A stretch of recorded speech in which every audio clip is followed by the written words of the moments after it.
Power does not tolerate absence. It marks every void, not with silence, but with opportunity. A retreat is never empty. Space it is a theater reset, a reshuffling of forces behind the curtain. The weak retreat, hoping to return. The cunning withdraw to erase themselves from the field and reappear where no one is watching. A leader does not run. He vanishes, strategically. And in his vanishing, he multiplies his presence through fear, rumor, myth. To retreat openly is to confess vulnerability. It is to hand your enemies the shape of your weakness. They will not hesitate to fill it. The world despises what is transparent.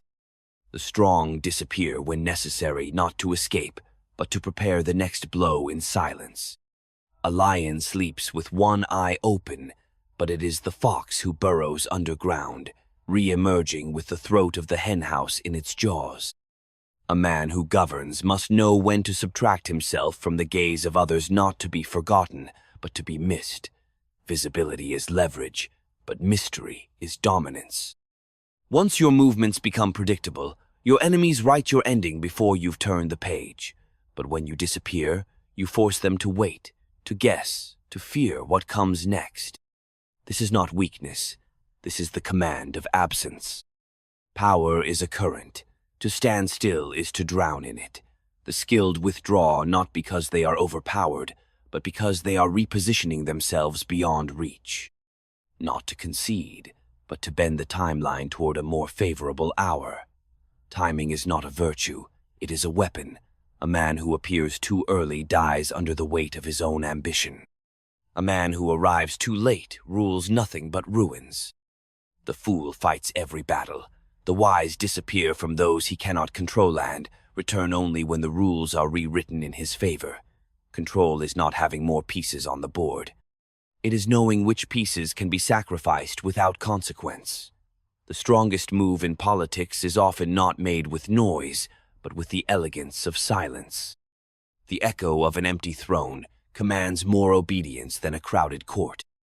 Invisibility is not abandonment. It is authorship from the shadows. A state does not collapse when its prince is silent. It collapses when he is loud at the wrong hour. Those who seek to be heard at every turn expose the coordinates of their mind. The ones who hold power understand that most victories are secured in rooms where nothing is spoken and everything is decided. Disappearance is not death. It is incubation. Men forget that the seed must vanish beneath the soil before it can rupture the earth. To lead is not to always stand in the center, illuminated. It is to pull strings from the periphery to plant alliances, shape perception, control tempo, dictate reaction, and then reappear as if fate itself obeyed your timing. Retreat, in the hands of the weak, is collapse. In the hands of the ruler, it is metamorphosis. The weak flee with panic. The leader evaporates with purpose. And when he returns, the world no longer remembers what life looked like before him. Discretion is not the absence of will. It is the concealment of its scale. To act unseen is to double the shock of your impact. A general does not display his flank unless he wishes to be pierced. Nor does a ruler display intention unless he has already accounted for betrayal. Those who survive power long enough to shape it know that visibility breeds exposure, and exposure breeds leverage for others.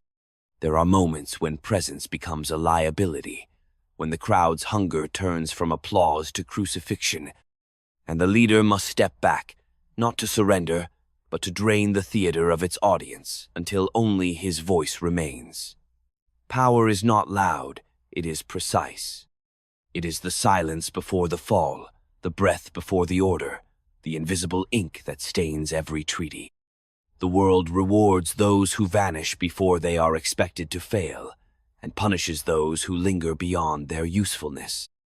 Legacy is not built by those who refuse to leave the stage, but by those who leave before the curtain drops, letting the myth of their return haunt the corridors of every successor. To retreat openly is dangerous, because power does not wait, it shifts to whoever seizes it. A prince must never leave the field entirely, for his absence invites others to claim what he relinquished. If retreat is necessary, It must be done in such a way that his influence remains through fear, alliances, and force. Power is not preserved by shadows, but by visible actions that deter rivals from rising. Leadership requires both fear and respect, and these are maintained through visible power and swift action. A prince who becomes invisible risks losing control, as men fear the sword they see, not the shadow they imagine. Authority must be reinforced constantly, for the memory of fear fades quickly in those hungry for power. The strategist withdraws not for rest but to rebuild in silence what he cannot repair in noise. The court forgets quickly, but the people remember power that vanished mid-breath, power that was not overthrown, but simply removed itself. There is fear in that kind of departure. It leaves no triumph for the usurper, no story to claim, only a vacancy filled by doubt and a whisper that the true ruler watches still. The exiled prince carries more influence than the bloated king at banquet, because he speaks from absence, and absence cannot be killed. Power grows in the places it is forbidden and multiplies where it is unseen. That is the lesson the weak never learn. To disappear with control is to reappear with supremacy. To withdraw strategically is not to yield. It is to write the next chapter from offstage. It is to hold the pen while others read lines you authored in silence. Retreat is a false name. The true act is reshaping the field from elsewhere, and when you return, the field is yours not because you never left, but because you never truly did.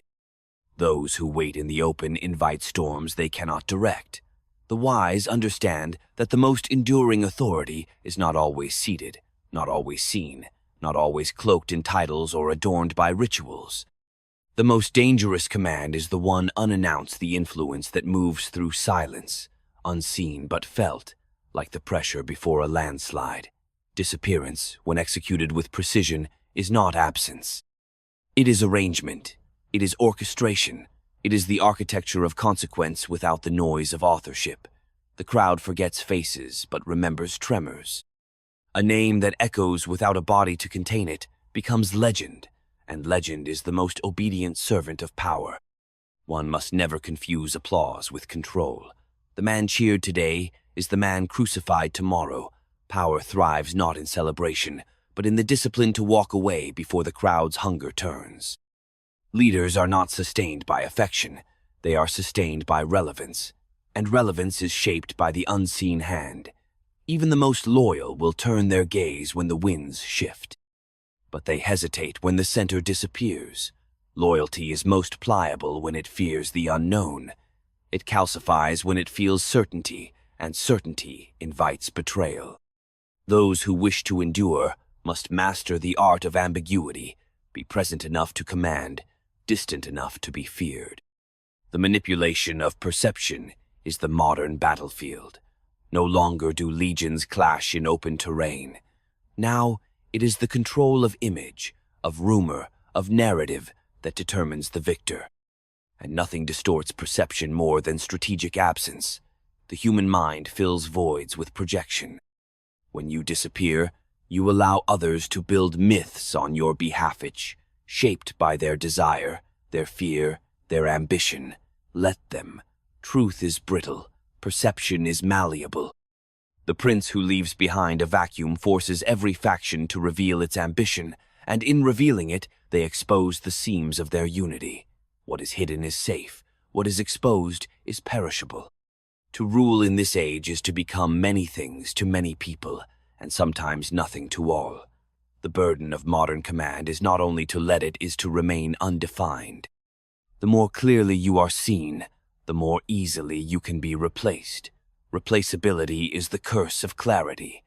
The strategist obscures his position not to deceive, but to protect. Clarity is a liability when surrounded by those who seek advantage. Leave them uncertain.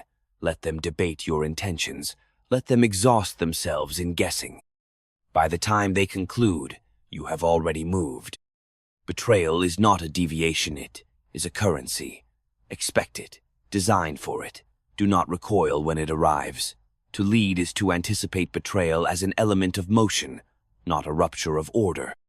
Those closest to you will turn, not because you failed, but because ambition corrodes loyalty over time.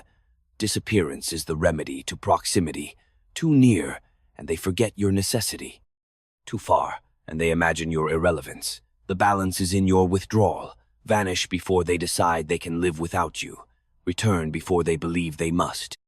Timing, again, not virtue, rules the empire of influence. Even friends must be deprived of full vision. Trust is the comfort of fools. A ruler does not need friends, she needs instruments, aligned and replaceable. Friendship, in the realm of power, is a dangerous indulgence. It leads to disclosure, and disclosure leads to leverage in the wrong hands. Disappearing at the right moment dissolves dependencies. It forces recalibration. It breaks alliances that have grown complacent and opens the door for new arrangement zones more loyal because they are more recent. The old will hate you for it. Let them. Hatred without access is harmless. Loyalty without leverage is obedience. Fear is misunderstood by those who never wielded it. It is not rage. It is not volume. It is not cruelty. It is timing, absence, suggestion. It is the possibility that you could return, not the certainty that you will. Fear does not require violence. It requires anticipation. That is why disappearance is more effective than confrontation. The confrontation resolves the tension. Absence preserves it. Those who fear your next move obey even when you are no longer visible. The obedient fear silence more than command. Do not break that silence unless the outcome is certain. Speak only when the blade is already in place. Most rulers die by overextension. They speak when they should observe. They act when they should wait. They hold when they should release. The field of power is not won by occupation, but by rhythm. Knowing when to step back is the beginning of strategy. Knowing when to disappear entirely is its perfection. But few have the discipline. They confuse attention with strength.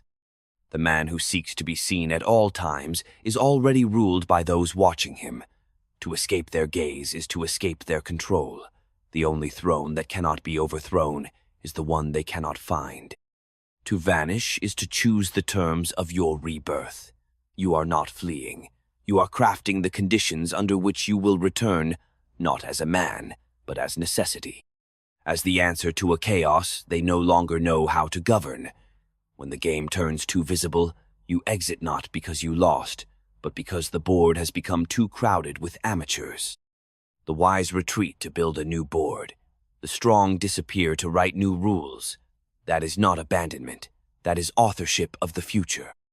Disappear not as a fugitive, but as a storm receding. Quiet the battlefield. Strip your name from the room.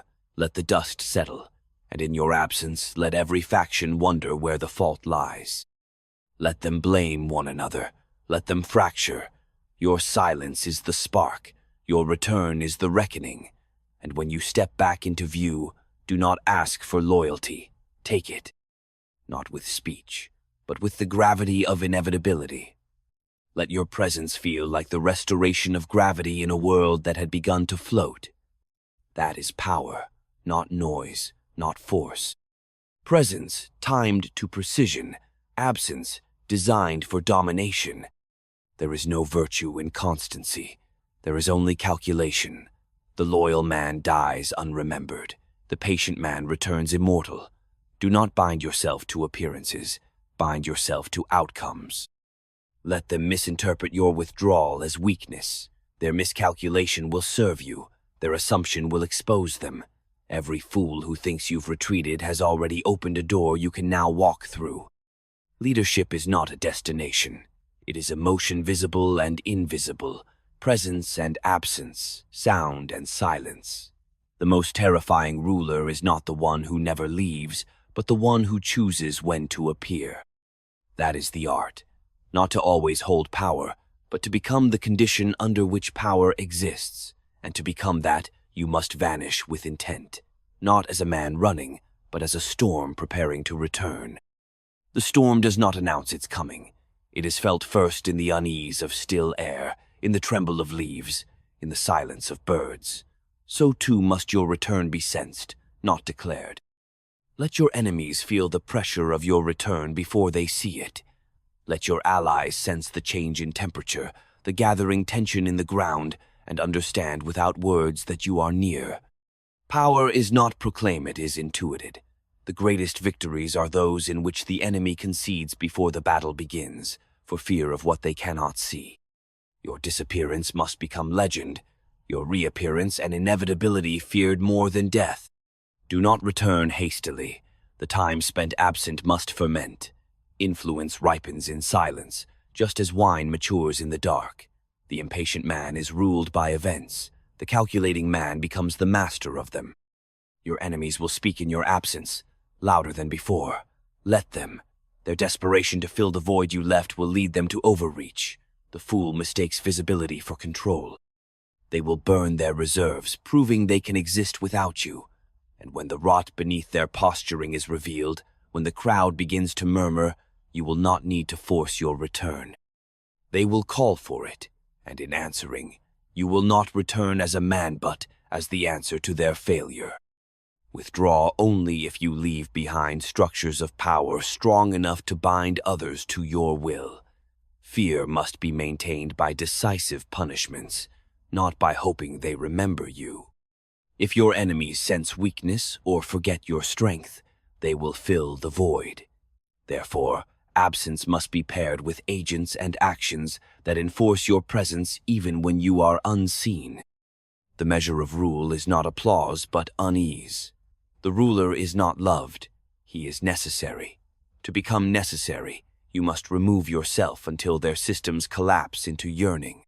To dominate, you must understand that visibility is a tax.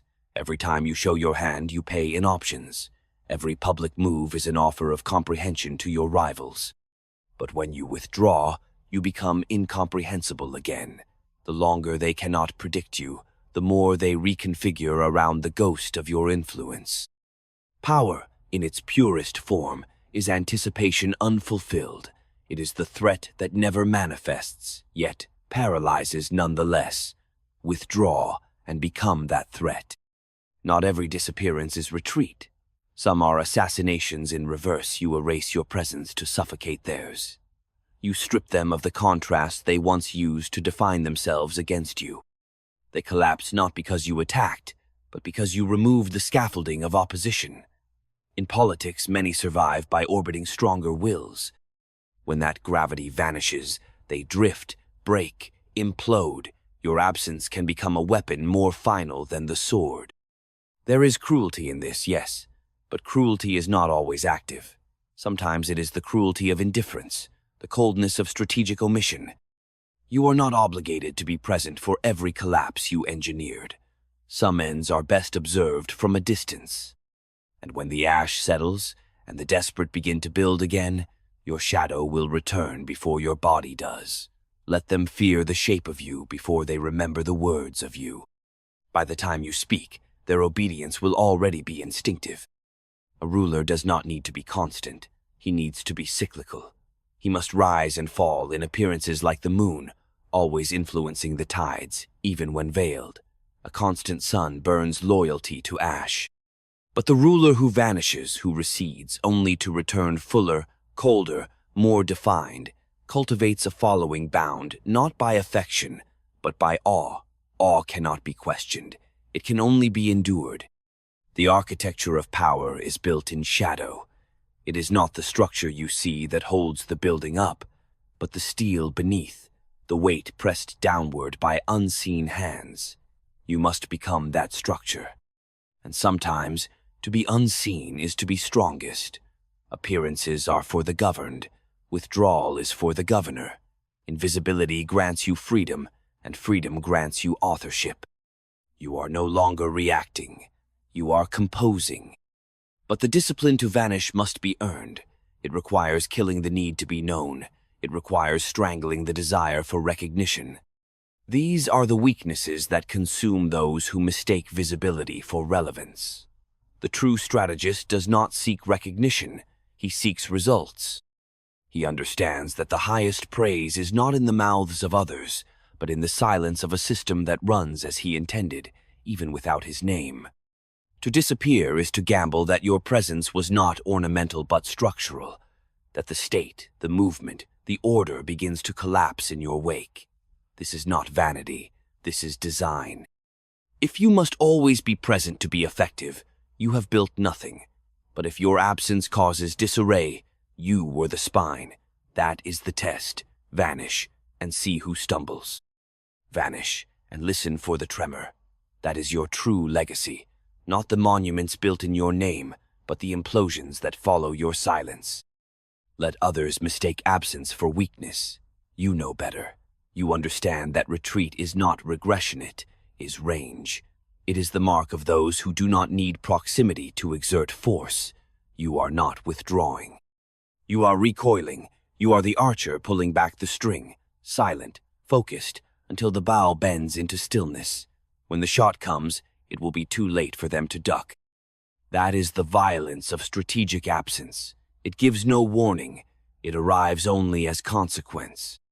In this world, there are no permanent positions, only shifting centers of gravity. Today's throne is tomorrow's grave. Do not plant your roots in any one image of power. Instead, become the storm front, the tectonic pressure, the rotation beneath the surface. Presence makes you a target, disappearance makes you a question, and questions terrify more than declarations. They gnaw, they linger, they weaken. Even the strongest empires rot from certainty, but uncertainty crafted, nurtured, disciplined keeps even the most arrogant adversary alert, cautious, off balance. Disappear and deny them that certainty. Return and take it from them entirely. Let them wonder not when you will return, but if you ever truly left. Let them fear that every consequence they suffer is still your hand, hidden somewhere behind the veil. That is mastery. That is the ruler who does not merely govern, but haunts.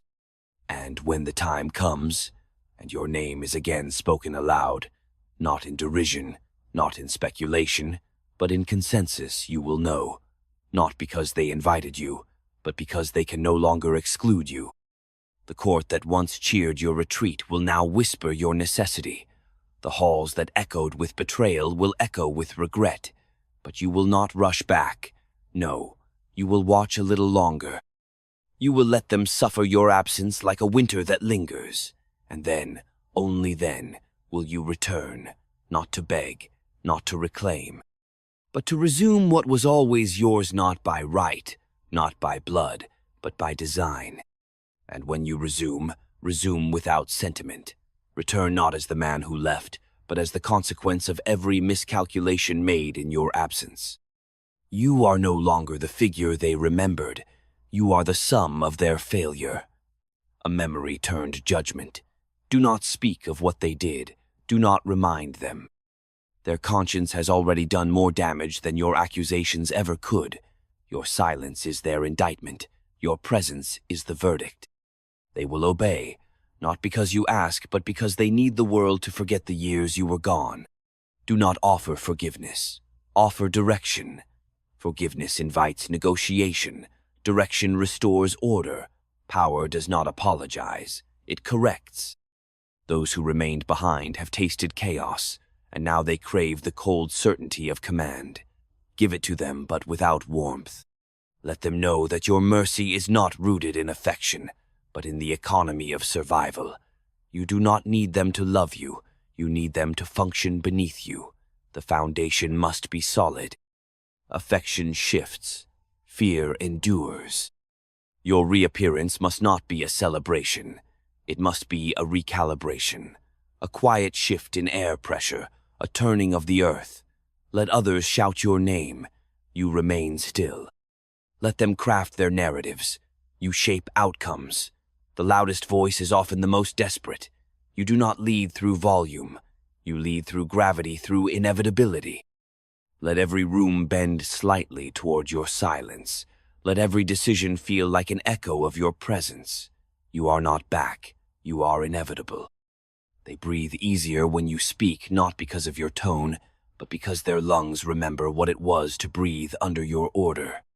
You owe nothing, not to those who forgot you, not to those who praised you before they fed on your absence.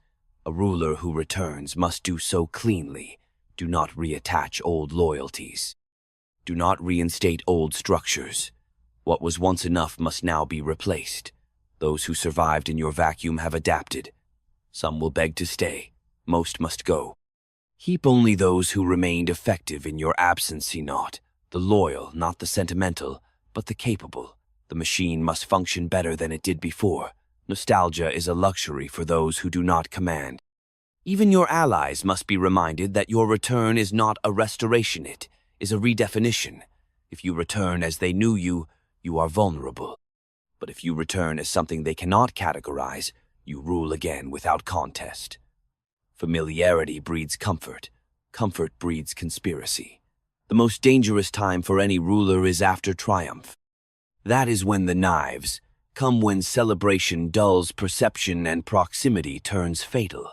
Instead, return with distance. Let them greet the version of you they do not yet understand. Let them fear making assumptions. Make them study you again.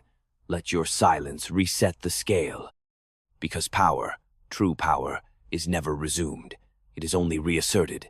If you have done it correctly, your return will not feel like a comeback. It will feel like a correction. As if the world has tilted back into place. As if history itself had been holding its breath. You do not speak of return. You act as though you never left.